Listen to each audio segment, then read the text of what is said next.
Este é o X-Power Inverter, o ar-condicionado inteligente da Midea Carrier, um aparelho que trabalha somente o necessário até atingir e manter a temperatura selecionada.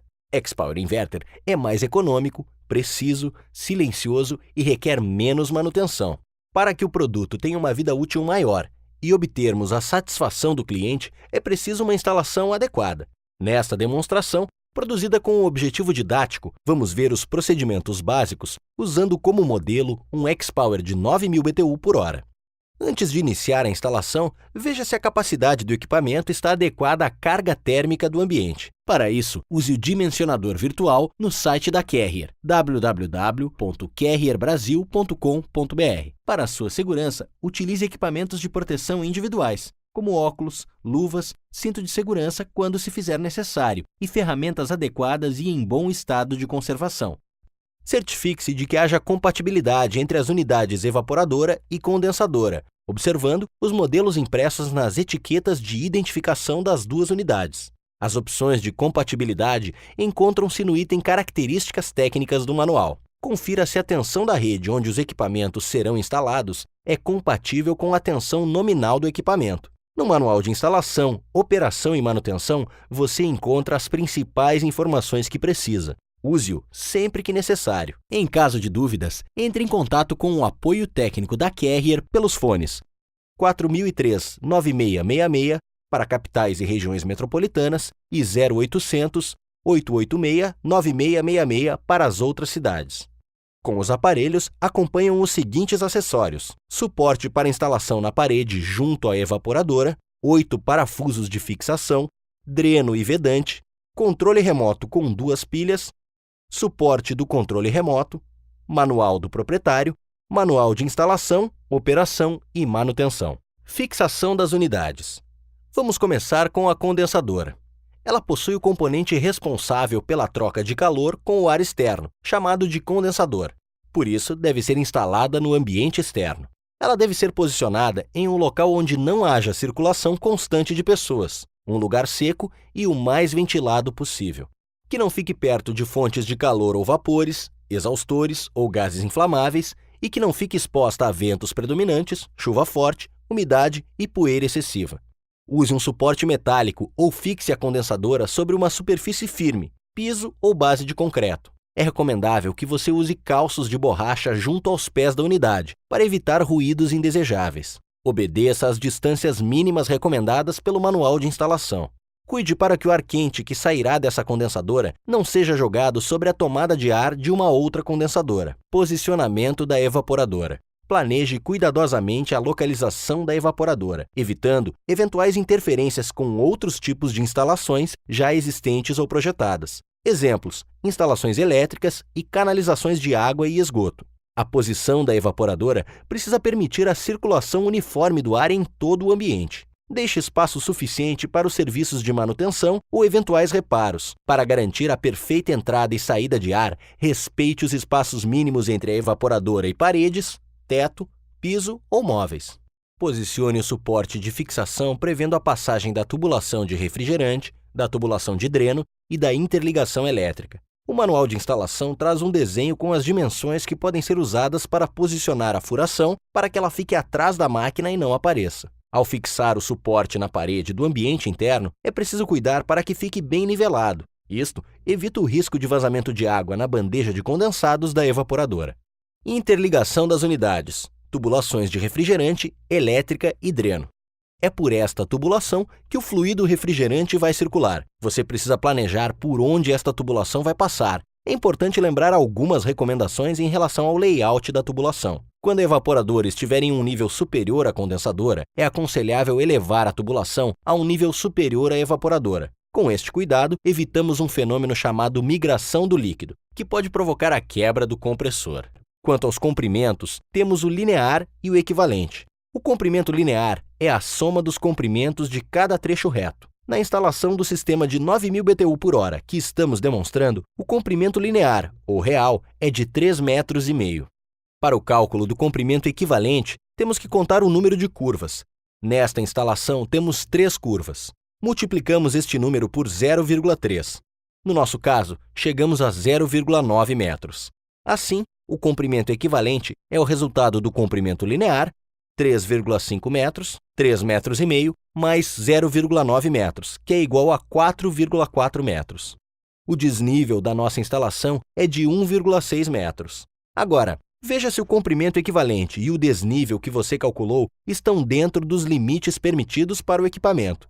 Esta informação você encontra no manual de instalação. Para o sistema de 9.000 BTU por hora, o comprimento equivalente máximo é de 20 metros. O desnível máximo é de 8 metros. Evite um comprimento menor do que 2 metros. Uma tubulação curta pode apresentar ruído muito forte.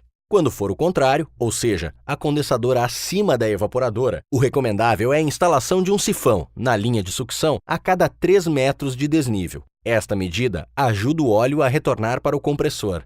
Para saber o diâmetro das tubulações, consulte o manual de instalação. Esta recomendação deve ser seguida. Caso contrário, a velocidade do refrigerante no interior dos tubos ficará fora dos limites projetados, causando problemas de rendimento e dificuldade de retorno do óleo ao compressor, diminuindo a vida útil do aparelho. Na instalação do nosso sistema 9.000 BTU por hora, vamos usar o tubo de 3/8 de polegada na linha de sucção e um tubo de 1/4 de polegada na linha de expansão. É importante salientar que problemas gerados por diâmetros inadequados não são cobertos pela garantia do equipamento.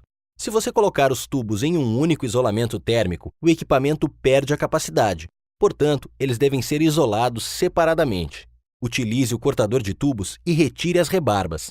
Caso seja preciso usar solda para unir os tubos, utilize o alargador em uma das extremidades. Assim, a união contará com uma boa área de contato, reduzindo o risco de problemas com a solda. Para evitar a oxidação que se forma no interior do tubo durante a soldagem, aplique nitrogênio passante. Veja a diferença entre um tubo soldado com nitrogênio e outro sem nitrogênio. Na condensadora, existem duas válvulas de serviço. Retire as porcas de latão. Elas serão utilizadas para a conexão dos tubos. Coloque a porca no respectivo tubo e faça o processo de flangeamento.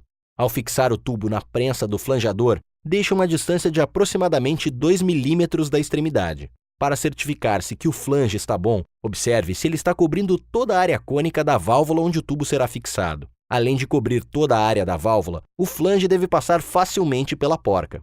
Conecte o tubo na válvula de serviço. Para fixar a porca, use 2 chaves, para dar maior segurança e evitar a movimentação da válvula.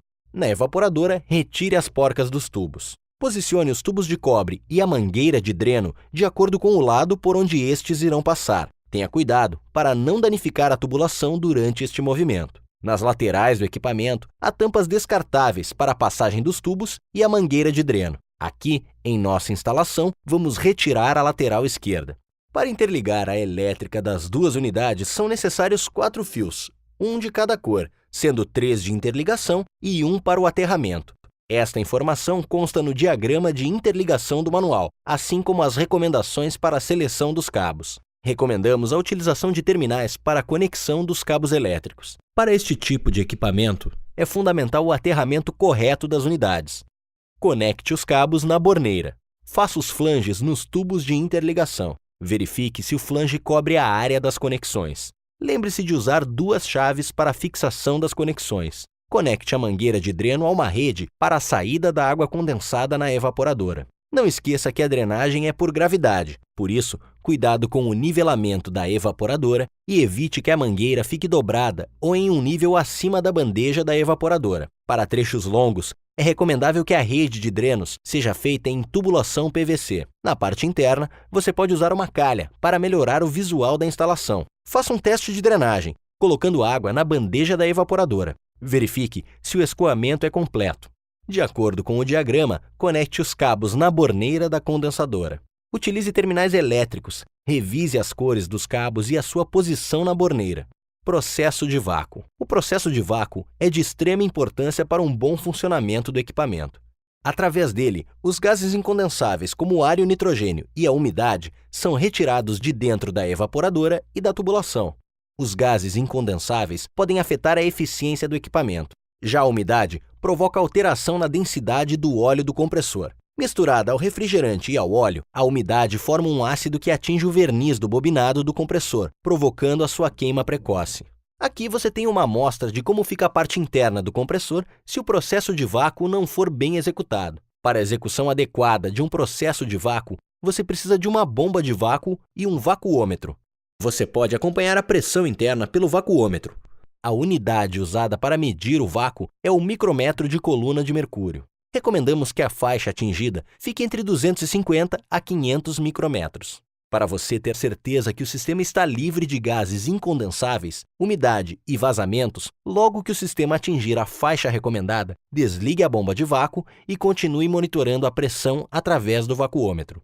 O normal é que logo depois que a bomba for desligada, a pressão suba um pouco, mas com o tempo ela estabiliza. Quando isso acontece, o sistema está estanque e seco. Se a pressão subir e estabilizar em um valor mais alto, isto indica que ainda existem vapores dentro do sistema. Neste caso, volte a ligar a bomba de vácuo. Se após 2 horas a pressão não estabilizar em nenhum ponto, o sistema possui algum tipo de vazamento. Para identificar um ponto de vazamento, utilize nitrogênio. Primeiro, certifique-se de que as válvulas de serviço da condensadora estejam bem fechadas. Instale o manifold conectando o cilindro de nitrogênio ao sistema. Utilize espuma de sabão para identificar o ponto de vazamento. Após a identificação e correção do vazamento, o processo de vácuo deve ser refeito e novamente avaliado. Estando o sistema estanque e seco, a carga de refrigerante pode ser feita. Carga de refrigerante. O X-Power utiliza como refrigerante o R410A, uma mistura que não destrói a camada de ozônio. Alguns cuidados devem ser tomados na sua utilização. Ele não deve ser misturado a outros refrigerantes como o R22. Na instalação, não deve haver resíduo de óleo mineral, pois o R410A somente é miscível com óleo poliéster. As pressões do R410A são 60% superiores às do R22, por isso, a tubulação deve ter a espessura recomendada. Para evitar contaminação, utilize manifold dedicado próprio para R410A, com conexões adequadas. Por ser uma mistura, o R410A deve ser sempre carregado na forma líquida por peso. As unidades condensadoras saem pré-carregadas com refrigerante suficiente para uma tubulação de interligação de até 7,5 metros. Para definirmos a carga, precisamos saber o comprimento linear ou real. Na nossa instalação, temos um comprimento linear de 3,5 metros, menor do que 7,5 metros. Neste caso, não é necessário fazer uma carga adicional. Basta abrir as válvulas de serviço. O refrigerante levará alguns minutos para estabilizar dentro do sistema. Portanto, só ligue o equipamento após 3 minutos da abertura das válvulas. Nos casos em que o comprimento linear ultrapasse os 7,5 metros, você deve calcular o comprimento excedente. O comprimento excedente é o resultado do comprimento linear menos 7,5 metros. Por exemplo, se você tiver a instalação de um equipamento 9.000 BTU/hora com 10 metros de comprimento linear, então você terá 2,5 metros de comprimento excedente. Veja no manual de instalação a carga adicional. Para saber a quantidade de refrigerante que você precisa adicionar, multiplique o comprimento excedente pelo valor disposto na tabela. Pegando o exemplo que acabamos de ver, multiplique 2,5 metros por 20 gramas por metro, ou seja, você deve adicionar 50 gramas de refrigerante. Vamos aos procedimentos para fazer a carga adicional. Conecte a mangueira de serviço do manifold. Purgue as mangueiras do manifold. Pese o cilindro com a carga. Deixe entrar as 50 gramas de refrigerante. Abra as válvulas de serviço. Aguarde 3 minutos para que a pressão estabilize. O equipamento está pronto para funcionar. Testes de funcionamento. A alimentação elétrica deve estar protegida por um disjuntor com a capacidade indicada no manual de instalação. Nos locais onde a alimentação for de 220 volts entre as fases, o disjuntor deve ser bifásico. É importante que ele esteja devidamente identificado. Para equipamentos com tensão nominal de 220 volts, o mínimo deve ser de 198 volts e o máximo de 242 volts. Se a tensão não estiver dentro destes limites, o equipamento não deve ser ligado. Ao ligar o equipamento, acerte a temperatura desejada. Quando o compressor começar a funcionar, verifique se não há ruído excessivo. Confira o rendimento medindo a temperatura do ar na entrada e saída do equipamento. Faça este teste depois de 20 minutos de funcionamento. A diferença entre estes dois valores deve estar entre 8 e 12 graus Celsius. O cliente deve ser orientado sobre a forma correta de utilizar o equipamento. Explique que o equipamento possui a função autodiagnóstico, que ajuda a identificar eventuais problemas. Recomende ao cliente as principais ações preventivas, como verificação e limpeza do filtro e a revisão periódica feita por uma empresa credenciada. A aplicação de todos os procedimentos que você viu aqui proporcionará ao equipamento seu melhor funcionamento. E assim, o cliente aproveitará ao máximo todos os benefícios da alta tecnologia do X-Power Inverter.